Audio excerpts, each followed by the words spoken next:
None of the parenting subreddits allow throwaway posts, so I'm hoping there may be some people in here with insight. My daughter is 14 years old. The custody schedule is that she spends a week at my house with myself, a 42-year-old female, her stepdad, a 45-year-old male, an 8-year-old stepbrother, and then a week with her dad, a 43-year-old male, who has a live-in girlfriend, a 37-year-old female, and no kids. Her dad and I have been over for 6 years, and it's been 50-50 more or less the whole time, with more frequent swaps when she was younger. She's generally a pretty happy kid who gets along fairly well with both households. The normal young teen power struggles and moods, but mostly pretty smooth sailing. She can be noticeably grumpier and more withdrawn just before and just after switching houses, especially lately. But I figured it was a normal adjustment period and not a huge red flag. We were texting a bit last night. She's at her dad's, and she was telling me that she was feeling really overwhelmed and unhappy. So of course I asked her what was wrong. This is the message I got back half an hour later. I hate changing houses every week. I hate packing up my stuff and that I always forget something and then people are mad at me, but you would forget things too if you had to drag your stuff around every single week for your entire life. I hate when I want to wear something and it's at the other house, or I start playing a game with stepbrother and then he finishes it without me because I had to leave. I hate feeling like my life is temporary all the time. I hate having to check the calendar every time someone tries to make a plan to see which house I'm going to be at. I hate when I'm sick or on my period and just grumpy and feeling like garbage and I still have to pack up my stuff and move. I hate always feeling like a visitor. I hate that it's always, but you just got here, we haven't seen you in a week, or you're leaving soon, spend some time with us, when I don't want to do something, or I just want to be by myself for a while. I hate that both of you always plan some big activity for weeks that I'm there, so every single weekend of my life, I'm doing some family outing. And it's not that I don't love you guys, but I just want to be allowed to sleep in and watch TV and hang out with my friends sometimes. I hate not sleeping in the same bed and that every time I get to one place, it's like a timer starts ticking down towards when I have to leave again. I hate that every week I'm watching different shows and having dinner at a slightly different time and missing out on something happening in the other house. I hate when you buy the chips that I like and I only get to eat some on one night and by the time I come back, they're gone. I hate that when I'm having a bad time, it feels like I'm ruining my week with mom or dad instead of just having a bad time. I hate that everyone acts like it's totally normal, and I'm lucky, but you don't see any grown-up who would ever choose to have 2 different houses and move back and forth constantly because it sucks. I hate that I can't admit to either of you that I don't want to do it anymore because I don't want to hurt anyone's feelings. She said she didn't want to talk about it anymore, and she didn't want me to talk about it with her dad yet, but agreed we could have an in-person conversation when she's back with me on Sunday. My heart really sank when I read her message. I know divorce is shitty and hard on kids, but I had hoped that we were doing an okay job. We try to buy duplicates of things as much as possible so there's less to haul around. We communicate a lot to make sure the rules and chores at both houses are similar. And it's not too jarring. We're super flexible with the schedule. If she expresses that she wants to stay an extra night or do something with the other household on an off week, I feel like there must be more that we can do that wouldn't mean one of her parents giving up a huge chunk of their time with her. Some of the things she mentions would be so easy to fix, like dialing down the activities and making sure no one is making guilt-trippy comments when she wants to be a teenage girl and cocoon in her room for a while. But reading it over and over again, she just sounds so profoundly unhappy.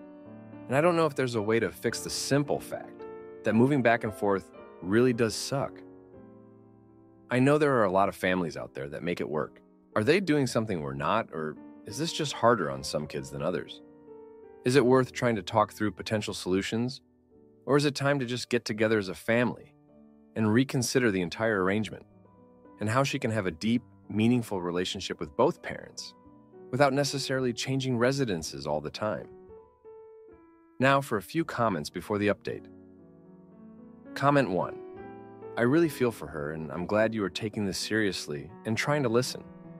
Even though it feels unrealistic, I always really respected parents who moved themselves instead of their kids.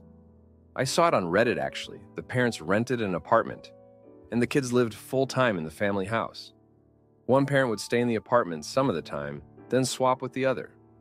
The kids never moved, so they got stability, while the parents bore the brunt of the changes from the divorce. I think that's a neat idea, but of course, it only works in very friendly divorces where the parents don't have more kids. Since that wouldn't work for your family, I think you and your ex need to figure out how to move her less often. Because every week sounds exhausting. Maybe one person gets the school year and one gets the summer or something. Comment 2. You need to figure something out. One thing recently pointed out to me was that kids in her situation don't have a home.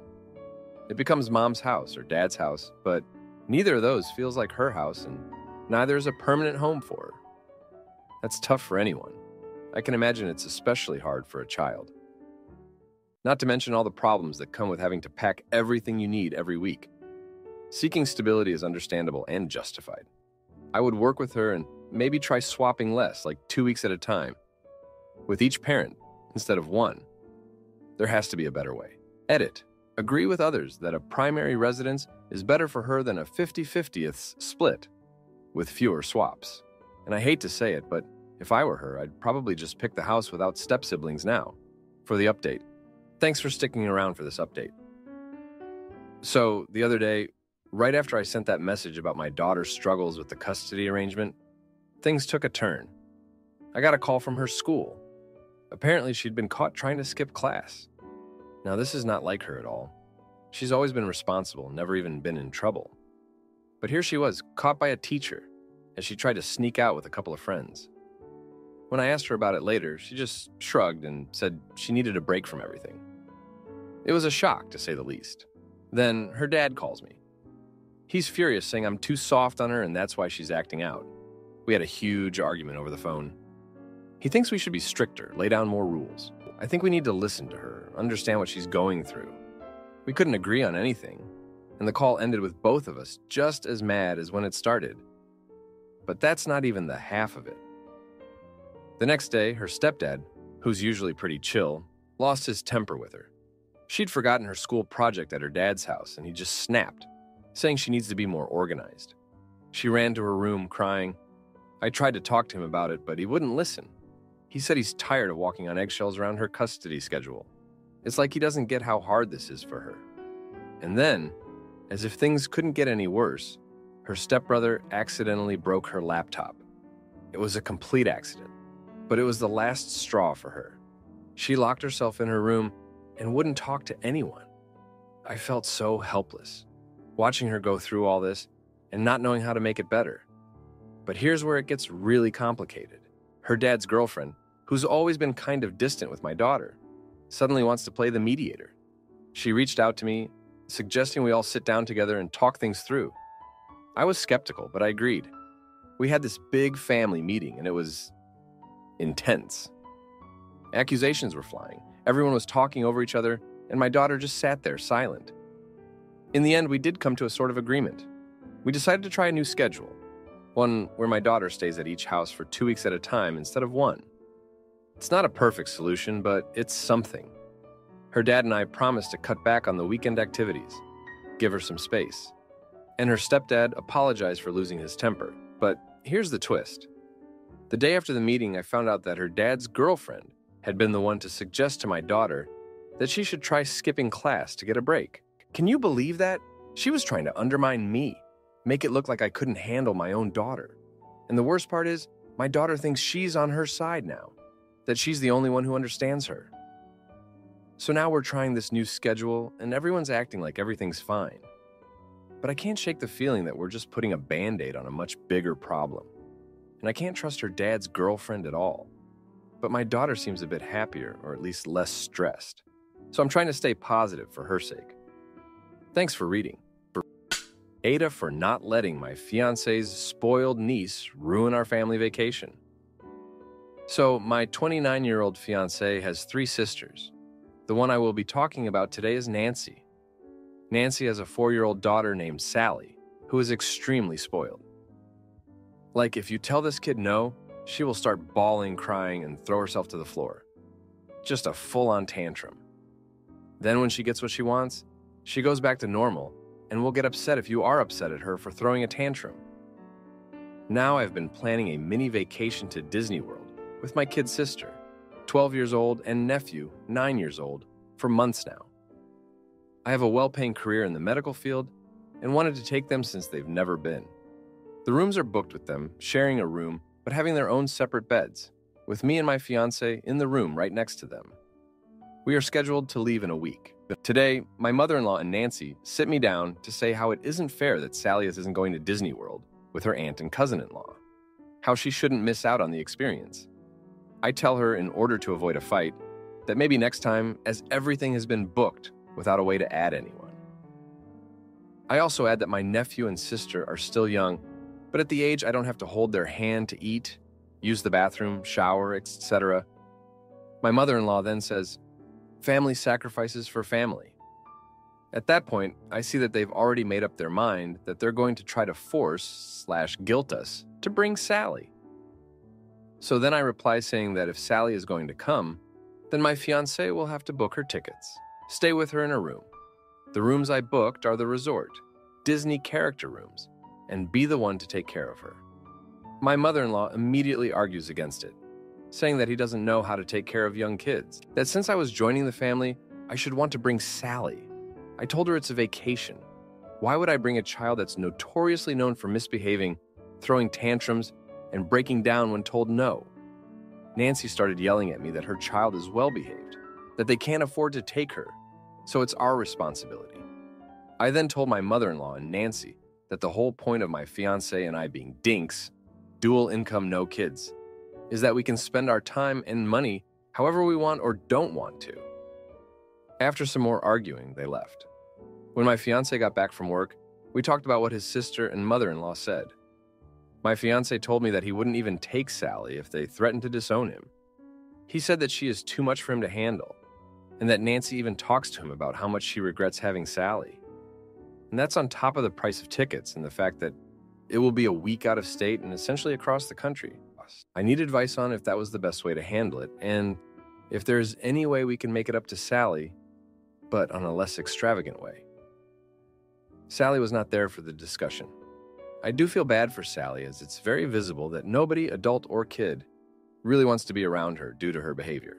I don't want to take her because I want to enjoy my time, and I know for a fact that will not happen with Sally there. Now for a few comments before the update. Comment 1. Honestly, even if Sally were well-behaved, as you pointed out, she is much younger than the other children. It's not practical to bring her. As far as her behavior, it seems clear where she gets it from. It's a shame she's only 4 years old. Her mother's not setting her up for good mental health or for having good relationships. It's very, very sad. But taking her on this trip will not fix these problems. I'd feel bad for her and try to visit with her another time.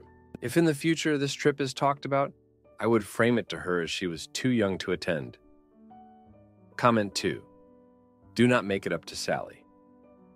We had such a good time. It won't be the last time we go. If you can listen to Mommy and show us that you can be a big girl who is ready for these trips, then maybe you can come the next time. Bingo. Now Mom can make the eyes and go Disneyland when she starts up LOL. But when you hear the guilt trips from adults, the whole family sacrifices for family thing, I agree. I look forward to Sally growing into a responsible and polite child that we will all really enjoy spending time with. Now, for the update. Thanks for sticking around for this update. A lot has happened since the last post. So, the Disney World trip happened, and it was pretty hard on us before we even left. Nancy somehow got wind of our departure date and showed up at our doorstep the night before. Sally in tow, bags packed, ready to go. My fiancé was furious, and I was at my wit's end. We had a huge blowout right there on the front lawn, neighbors peeking through curtains. Nancy was adamant that Sally was coming with us, and I was equally adamant that she wasn't. In the end, my fiancé put his foot down, and they left, but not before Nancy hurled accusations at us about being selfish and terrible family members. It was a mess. We left for Disney World with a sour taste in our mouths, but determined to enjoy the trip. The vacation itself was great. My sister and nephew had the time of their lives, and my fiancé and I got some much-needed relaxation. But when we got back, the drama was waiting for us. Nancy had spread rumors in the family about how we'd abandoned Sally and how heartless we were. Family members I hadn't heard from in years were calling to berate us. It was exhausting. My fiancé and I had long discussions about family and our future, and it was clear that something had to give. Then, the unexpected happened. Nancy's husband, who had been mostly silent until now, reached out to us. He was apologetic, saying Nancy had twisted the story to gain sympathy, and that he understood our decision. He also dropped a bomb. He was considering leaving Nancy because of her manipulative behavior and the toxic environment it was creating for Sally. This revelation caused a rift in the family. Some sided with Nancy, others with her husband. It was chaos. My fiancé and I were caught in the middle, but we also saw an opportunity to mend some fences. We reached out to Sally's father and offered to help in any way we could. It was a difficult decision, knowing it might alienate us further from Nancy and others, but we felt it was right. We started spending time with Sally without Nancy, and it was eye-opening. Away from her mother's influence, she was a different child, still spoiled, but there was hope for change. The final straw came when Nancy accused us of trying to steal her daughter. It was ludicrous and hurtful.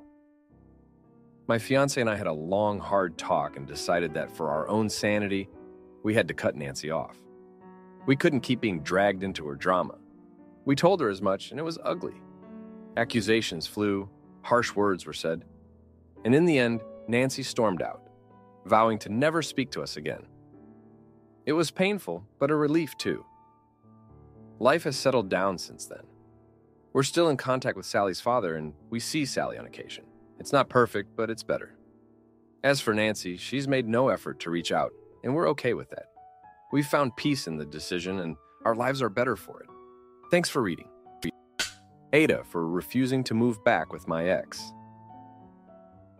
After he begged me post-job loss, me and my boyfriend have been together for almost 4 years. We have a 3-year-old child together. As the title says, I can't seem to get over and forgive him for how he treated me during my pregnancy. Mind you, I am currently 22 and he is 36. I know it's a huge age gap. Even though it's been 3 years since I was pregnant, I can't stop thinking about the way he treated me. He has called me every hurtful name while I was pregnant. He has insulted me, compared my body to other women, and even said I was ugly and that he didn't owe me anything. He has told me he hopes I hurt myself, knowing I was carrying our child. I didn't expect him to owe me anything for being pregnant. I just wanted him to at least be there for me, and he wasn't. Instead, he was making me cry every single day. I also wanted to go into more detail of him comparing me to other women. He would make remarks saying my body isn't shit compared to the women he was friends with, etc. He also wanted me to change my style into something completely opposite of what I like. For example, he wanted me to go blonde and grow my hair out, knowing I like my short black hair. I always wondered why he wanted me to make these kind of changes to my appearance, until I found out he was talking to someone who basically had everything he liked and found attractive when it came to him wanting me to change my appearance. Out of everything I've been through in my life, I really needed him during those 9 months. I was scared and felt like I was alone. Being pregnant was something completely new to me, and I didn't want to go through that journey alone. I have brought up how I felt many times about this situation, and he doesn't acknowledge how I even feel. He just ignores me and pretends like nothing has ever happened. Edit. I forgot I could edit this post. My child and I are staying with our grandma now.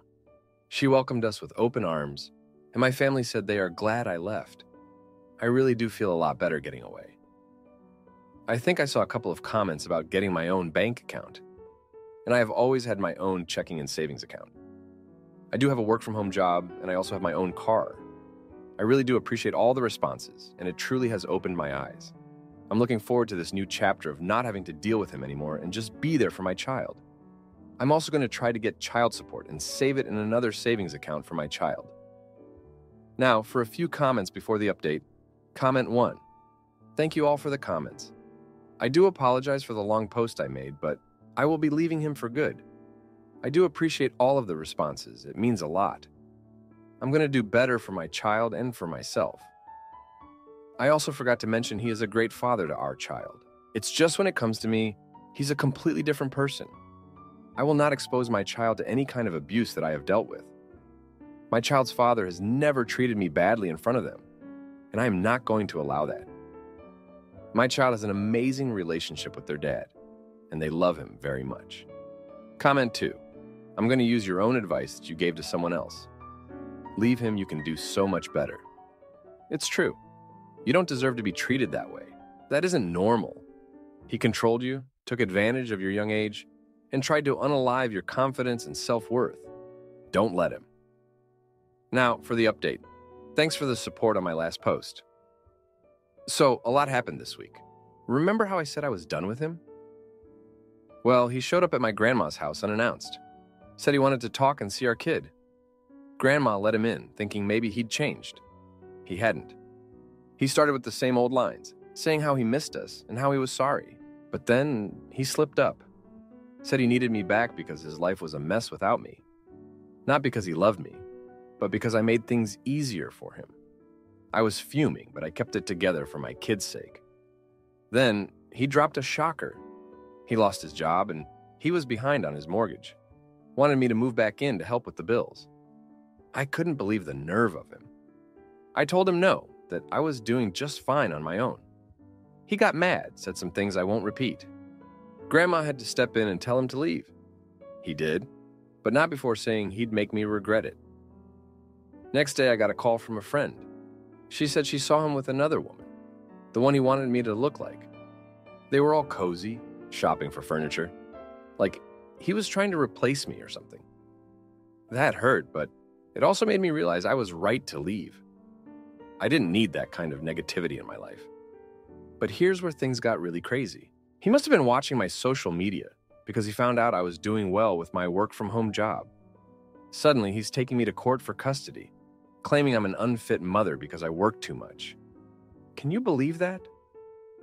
After everything he put me through, he had the audacity to try and take my child away from me. I was scared, but I had to fight. I gathered all the evidence of his past behavior, the insults, the neglect, everything.